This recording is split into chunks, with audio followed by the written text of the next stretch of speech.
কিন্তু এ পাকবে, পাকলে আমার মাথা খারাপ হবে। তবে অবশ্য আমি বাড়িতে থাকবো না। পাকবি না কিন্তু তুই, ঠিক আছে?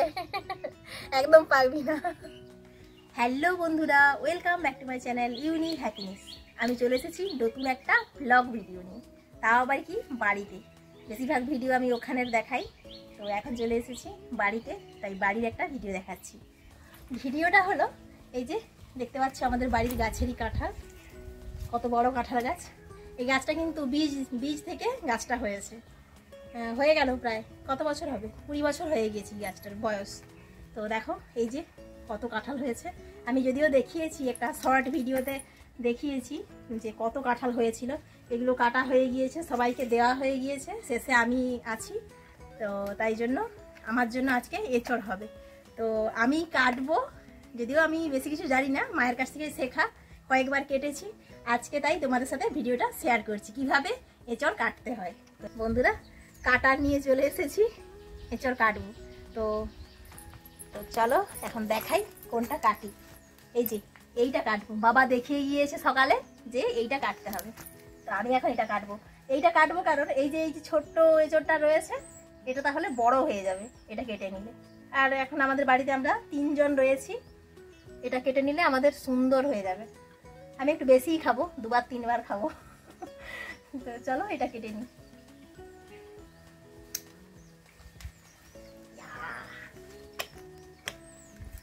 এটা এখনো খুব আঠা পড়ছে, মানে এখন আমি কাটতে পারবো না, তাই জন্য একে সাইড করে রেখে দিচ্ছি। এটা আঠাটা একটু ঝরে যাক, তারপর আমি একে কাটার প্রসেসে নিয়ে যাচ্ছি।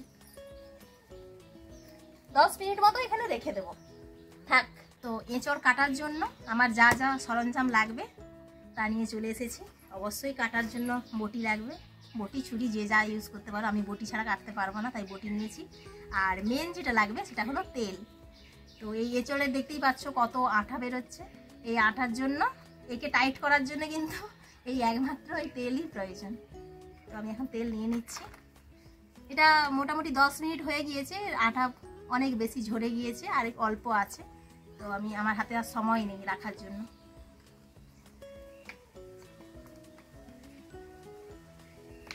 একটু বেশি করে তেল নিয়ে নিলাম, না হলে আঠা চিপচিপ করবে হাতের মধ্যে। ভালো করে মেখে নিচ্ছি একদম।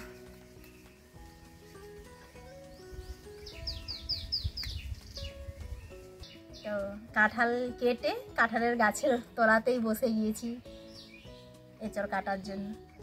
তো আমি কিন্তু এই পাকা কাঁঠাল একদমই পছন্দ করি না। বাড়ি এসে দেখছি আমার সব এঁচড় শেষ হয়ে গিয়েছে।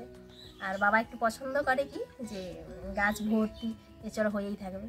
100-150টার বেশি হয়, প্রত্যেক বছর বেশি হয়, কিন্তু এবছর তো সব খাওয়া হয়ে গেল, দেখলাম সবাইকে দিয়ে দিয়ে শেষ করে দিয়েছি। আর এখনও আমি আছি, কয়েকদিন আছি, দেখছি কতগুলো খেতে পারি।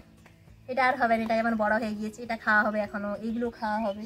কয়েকটা থেকে যাবে পাকা কাঁঠালের জন্য, উপরে কয়েকটা হয়ে আছে, ওগুলো থেকে যাবে। এই দুটো গাছ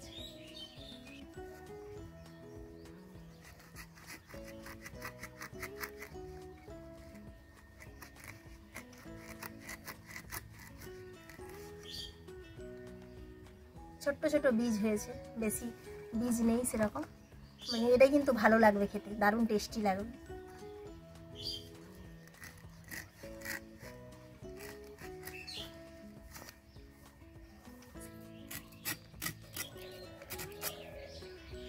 এঁচড়গুলো কিন্তু দেখে মনে হচ্ছিল যে বীজ কত হয়ে যাবে, কিন্তু বীজ দেখেছো তো বন্ধুরা, বীজই নেই। যে ছোটো ছোটো ছোট্ট ছোট্ট কটা বীজ রয়েছে, এই যে একটু একটু বীজ হয়েছে। আর খেতে কিন্তু খুব টেস্টি, বেশ টেস্টি এঁচড়টা। তো কে কে খাবে চলে এসো আমাদের বাড়িতে আসতে হবে কিন্তু এঁচড় খাওয়ার জন্য। আর এঁচড়ের সিজন চলে যাচ্ছে, যে খেতে চাইবে তাড়াতাড়ি আসবে।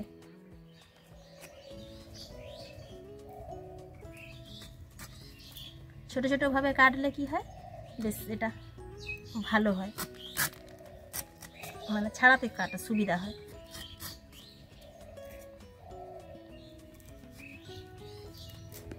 সবসময় চেষ্টা করতে হবে প্রথমে খোসা তুলে নেওয়া, তারপর এই ভোঁতাটা কাটলে খুব ভালো হয়। মানে এই যে মাঝে যে শিরাটা রয়েছে ওটা কাটলে খুব ভালো হয়। ঠিক আছে, এর মধ্যে চিপচিপ শুরু হয়ে গেছে, পারলে আরেকবার তেল নিলেও হবে, আমি আর নেব না।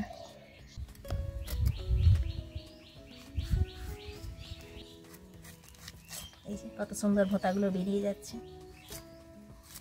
আমাদের একটু বড় বড় পিস পছন্দ করে, সেই জন্য এই যে একটু বড় বড় করে কেটেছি। মা এগুলো কিভাবে রান্না করবে, আদা রসুন দিয়ে নাকি না নিরামিষ? আজকে আদা রসুন দিয়ে রান্না করব। মানে আজকে আমিষভাবেই রান্না হবে। এটা নিরামিষ অতটা পছন্দ হয় না আমাদের, অনেকেই আছে নিরামিষ পছন্দ করে না, আমাদেরও নিরামিষ আজকে করবে না, আমিষভাবেই করবে, মাংসের মতো কষা কষা।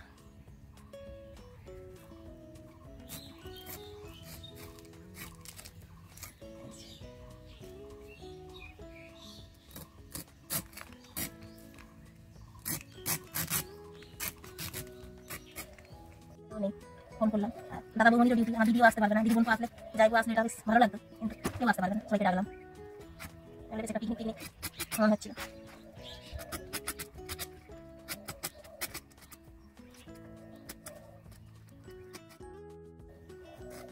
এই তো কত সুন্দর কাটা হয়েছে, ফ্রেশ। একটু ভয় লাগে জিনিসটা, নাই তো কাটা খুবই সহজ, সাবধানে কাটতে হবে। এই যা আমি পাচ্ছি মা কাটতে, হ্যাঁ খুব সুন্দর পাচ্ছি। আমার ভালোই ট্রেনিং দিয়েছে তার মানে।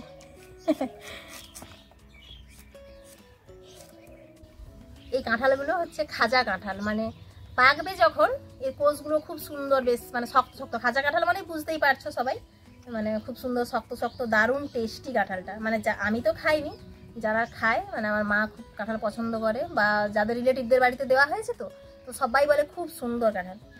কিন্তু এ পাকলেই আমার মাথা খারাপ হবে, তবে অবশ্য আমি বাড়িতে থাকবো না। পাকবি না কিন্তু তুই, ঠিক আছে? একদম পাকবি না। কাঁঠাল যখন পেকে যায় পাকার সিজনে, মানে পাকার গন্ধে উঠলেই মাথা খারাপ লাগে, মনে হয় বাড়িতে আর থাকবো না, পালিয়ে যাই। এই যে এরা পাকবে, এদিকে মানে পাকার গন্ধ যখনই ছাড়বে আমাদের গাছেই পাকে, কোনো তুলে নিয়ে গিয়ে কোনো কার্বাইড বা কিছু দিয়ে পাকানো এইসব আমাদের হয় না, গাছে পাকে, তারপর একে ওকে করে দেওয়া হয়। মানে তখন গাছ ভর্তি অনেক থাকতো, এবছর তো নেই, দেখতেই পাচ্ছ ফাঁকা হয়ে গেল। কত দেখিয়েছিলাম আর কয়েকটা রয়েছে, তো ভালোই হয়েছে অ্যাকচুয়ালি। মানে আমার তো যেহেতু পছন্দ নয় জিনিসটা, গাছে শেষ হয়ে গিয়েছে, ভালো হয়েছে। তবে আমার মা পছন্দ করে পাকা কাঁঠাল খাওয়ার জন্য, আর এঁচড় আমার খুব পছন্দ। তো আসার জন্য মা অনেকদিন থেকেই বলছে আয় তাড়াতাড়ি, এঁচড়গুলো শেষ হয়ে যাচ্ছে, খেয়ে নিবি। তো আমার মতো কে কে বন্ধু রয়েছ যাদের এই এঁচড় খুব পছন্দ, পাকা কাঁঠাল পছন্দ নয়, কমেন্ট করে কিন্তু জানিও। আমি একদমই পছন্দ করি না পাকা কাঁঠাল। তবে যে সমস্ত বন্ধুরা আমাদের পাকা কাঁঠাল খুব পছন্দ, আমার উপর আবার রাগারাগি করো না, কারণ সবার পছন্দ তো সমান নয়। আমার ভালো লাগে না, গন্ধটা কেমন জানি না গা গুলায় আমার। এই যে এতগুলো আমার এঁচড় বেরিয়েছে, এই যে। আর সব থেকে যে মজার জিনিস দেখাই, এই যে এইগুলোর জন্যই সবাই ভয় পায়, এঁচড় কাটতে পারে না। এটা ভয় পাওয়ার কোনোই কারণ নেই, এই যে সুন্দর উঠে যাচ্ছে হাত থেকে, এই যে কিচ্ছুই নেই হাতের মধ্যে, এই যে হাতটা একদম ক্লিয়ার হয়ে গেল। আর এটাকেও একটুখানি করে দিলেই ক্লিয়ার, এই তো ব্যাস শেষ। তো চলো বন্ধুরা, এই ছিল আমার এঁচড় কাটার প্রসেস। তো তোমাদের কেমন লাগলো ভিডিওটা অবশ্যই কিন্তু তোমরা কমেন্ট করে জানিও। তো চলো, সবাই ভালো থেকো, সুস্থ থেকো, টাটা, বাই বাই।